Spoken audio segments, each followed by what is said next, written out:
Hey folks, welcome back to the channel. I've got a older knife that I'm going to be showing you guys today. Just doing some curls and just kind of talk about curls with a Scandi grind knife.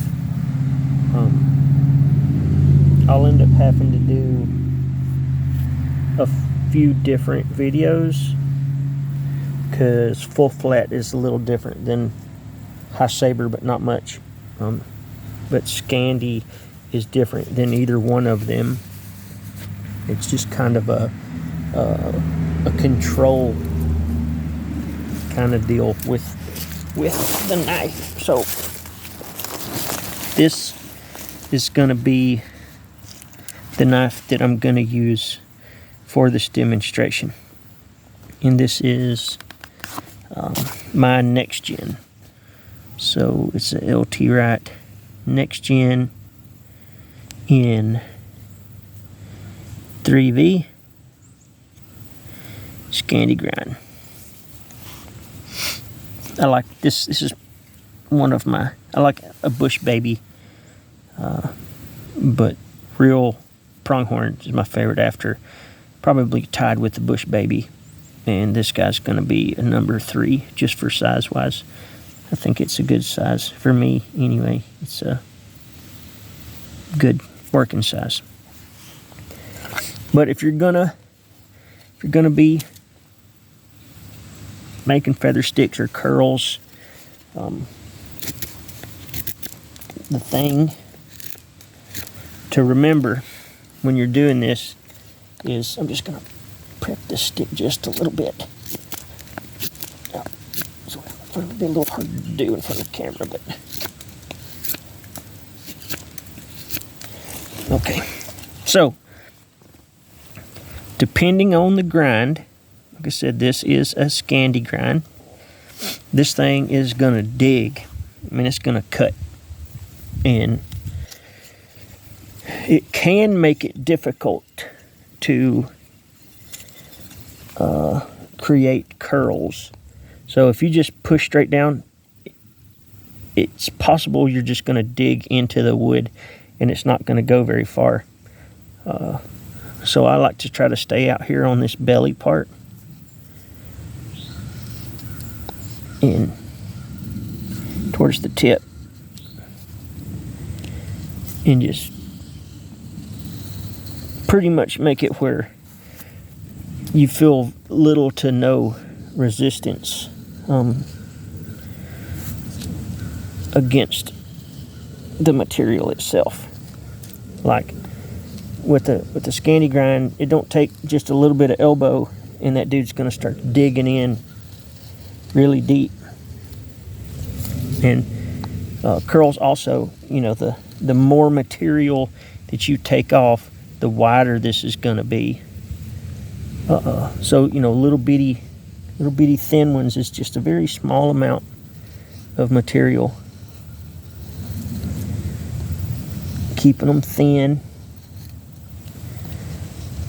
And like, if you really have to push with to get some material off, in my opinion, you're removing too much material.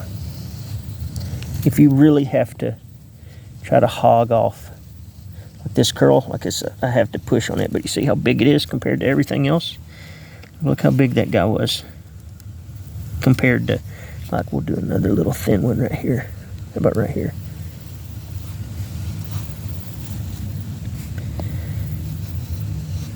Just a little thin, curly curl. And sometimes it's hard to get them like that, depending on material too. You know, you need to have a piece of material that's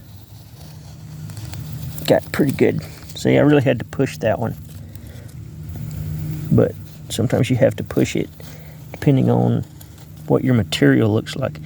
Like if there was a bunch of bumps and starts and stops in it, this one doesn't look too bad. I've got some pretty good straight cuts on it. But this, like this area right here, because there's a couple different cuts at different angles there, it could cause that piece to fall off. So you want real long, straight. See that line, how straight that line is? Just rock and roll. Just go. Be smooth with it. Get over here towards the end too. Oh look, double curl.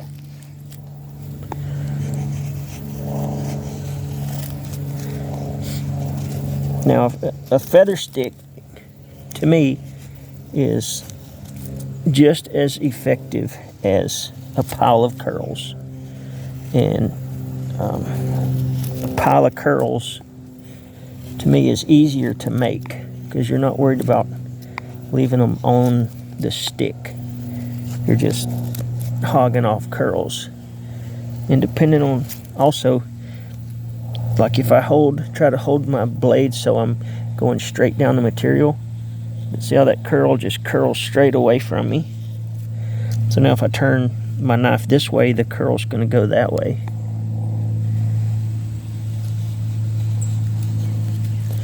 Now if I turn my knife this way, the curl's going to go this way.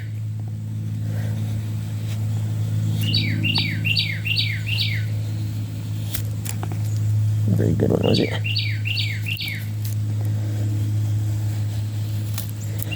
And then straight.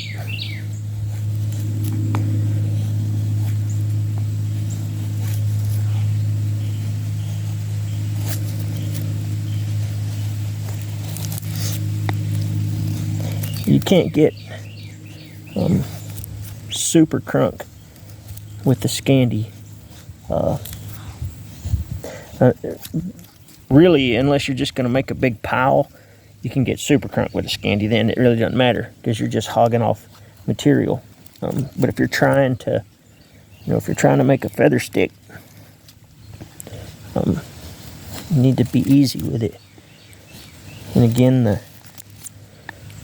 depth of your cut is going to be in proportion to the amount of pressure that you put behind it and how big and fluffy your curls are. And there's so many little things, like if you're lighting with a lighter, it doesn't matter. If you're trying to get a ferro rod, if you're lighting with a ferro rod, you want super thin curls in one specific spot to try to drop sparks from a ferro rod on it. Because the finer, the easier it is to light it with the ferro rod.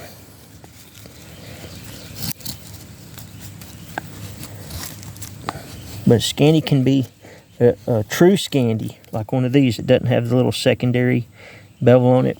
This can be a pain for curls sometimes, and it comes with practice. This is for more just playing, getting familiar with the blade. See, if we just made a pile of curls, you could just be hogging these guys off. And that's what I suggest doing, other than a ferro rod, is just pick your spot and just fill it up. So, did I say a pile of curls is better than a feather stick? It's the same, just easier to make, I think. So, y'all don't be hating me for knocking feather sticks. But they're fun to make, You can make some pretty good ones. But if we were just, I'll have a piece right here beside me.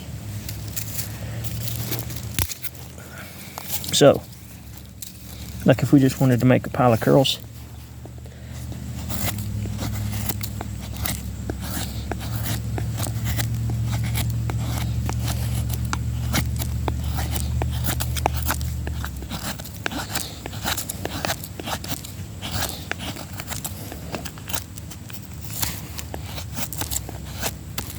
wish I had a longer piece to get curls on it. Sorry. I'm trying to work from behind the camera.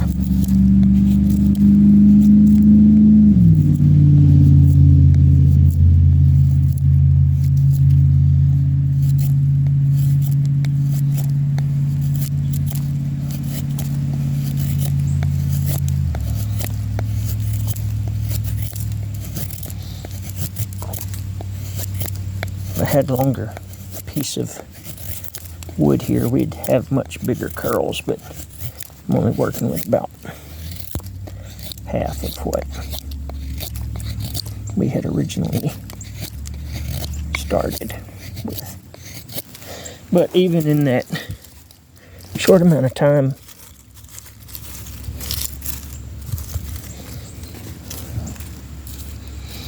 we've made that many curls.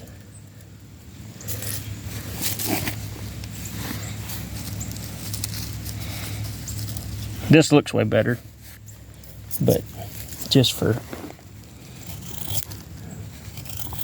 function, that pile there would work every bit as easy, or light every bit as easy, and burn as good as the other. So, and I done that really fast compared to this one. But I definitely practice making curls, and try it for yourself. Get you a high saber and make a pile of curls, and then get you a Scandi. It's not the same. But anywho, I wanted to get this guy out. It's a great feeling blade.